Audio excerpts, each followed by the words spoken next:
आं माने गोलाव खोथा बुंला आङो नोंथांमोननाव आशीर्बाद लानोसो फैदों खारन आङो दा 19 नं बेखौ 19 नं होनो 19 नं सिडली समष्टि सिडली चिरां समष्टिनि दा आं बिजाथि जाबाय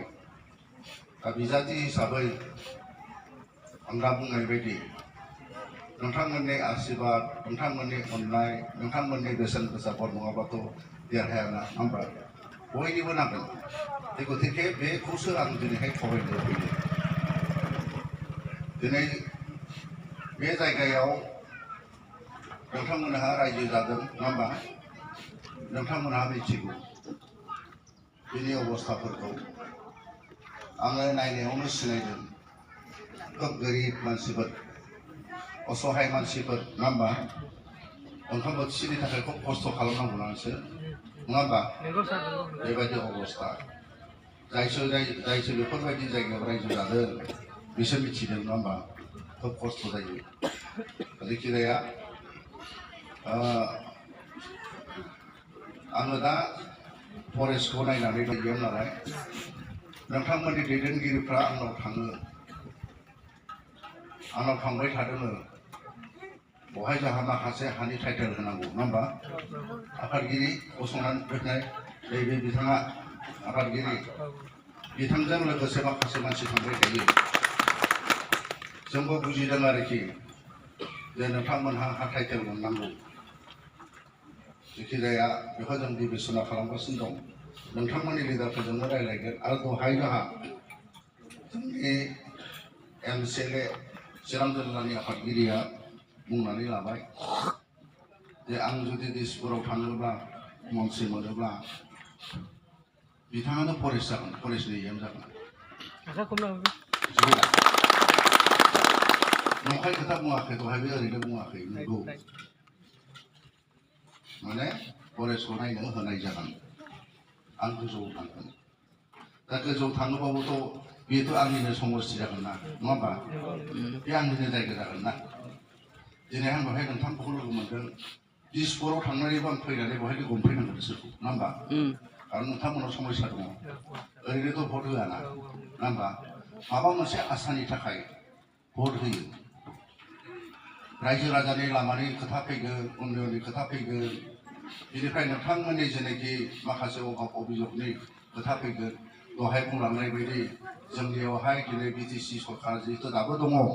आरो बे हिसाबै जोंहा हाग्रामा सारा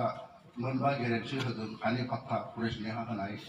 बेखौबोथ' जों फैनांगोन नङा होमबा दहाय बुंनाय जाहैदों सेल्फ हेल्प ग्रुपनो फैसा होनाय बहायबोथ' जोंनो फैबावनांगोन नङा होमबा ओमफ्राय बे गोरिबफोरनि जे 10,000 नोंसोरथ' गासिबो 10,000 मोनथावगौ दा नोंसोर 10,000नि लिस्टआव हाबजोबथावथाव नङा होमबा नोंसोर 10,000 मोनथावथाव बेखौ IBS होनना बुङो गोरिब मानसिफोरनि थाखाय आरो बेखौ एबाराव एसे मोनगोन आरो 5 बोसोर जों होबाय थागोन जेसेबां दिन सरकार थागोन इसेबां दिन बेखौ होनाय जागोन जाहाथे गोरिब मानसिफ्रा मोनो अब्लाबोथ' जों फैबावनांगोन बहाय नङा होमबा गतिके नैबे सम्पर्कआ थागोन जोङो ओरैनो बिसा खोथा बुङा